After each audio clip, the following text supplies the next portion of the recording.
কত টাকা? মাত্র 2 কোটি টাকা। তো আমাদেরকে আজকে থেকে 20 বছর পরে যদি খুনি শেখ হাসিনার দোষরা ফিরে আসে, আমাদেরকে তখন এমন বলবে যে আমরা ফাউন্ডেশনে 2000 টাকা আত্মসাৎ করেছি, এই জন্য আমাদেরকে জেলে পাঠিয়ে দেওয়া হবে। আপনাদেরকে এই যে একটা প্রাথমিকভাবে আর্থিক সহযোগিতা করা হচ্ছে, এটা মাত্র শুরু। এই ফাউন্ডেশন সারা জীবন আপনাদের পাশে থাকবে, আপনাদের ফাউন্ডেশন হয়ে। এটা শুধুমাত্র আর্থিক সহযোগিতার শুরু। ধাপে ধাপে আরো আর্থিক সহযোগিতা, শহীদ পরিবারের অন্তত একজনের চাকরির ব্যবস্থা করা, পুনর্বাসনের ব্যবস্থা করা।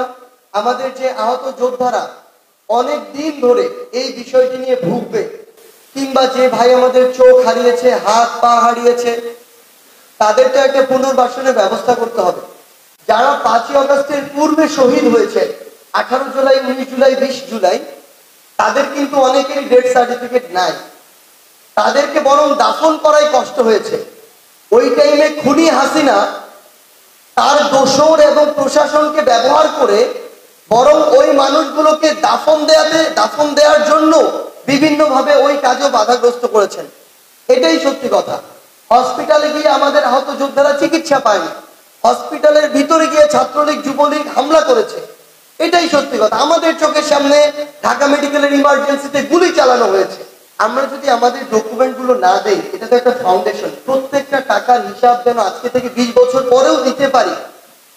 এক সময় খুনি শেখ হাসিনা বলতো দেশের অন্যতম একজন প্রধানমন্ত্রী বেগম খালেদা জিয়া এতিমের টাকা নাকি আত্মসাৎ করেছে। কত টাকা? মাত্র 2 কোটি টাকা। তো আমাদেরকে আজকে থেকে 20 বছর পরে যদি খুনি শেখ হাসিনার দোষরা ফিরে আসে, আমাদেরকে তখন এমন বলবে যে আমরা ফাউন্ডেশনে 2000 টাকা আত্মসাৎ করেছি, এই জন্য আমাদেরকে জেলে পাঠিয়ে দেওয়া হবে। এবং এটা শুধু আমাদের সাথে সম্পর্কিত নয়, আমাদের সবার আত্মসম্মানের সাথে সম্পর্কিত। এই জন্য আমাদের ডকুমেন্ট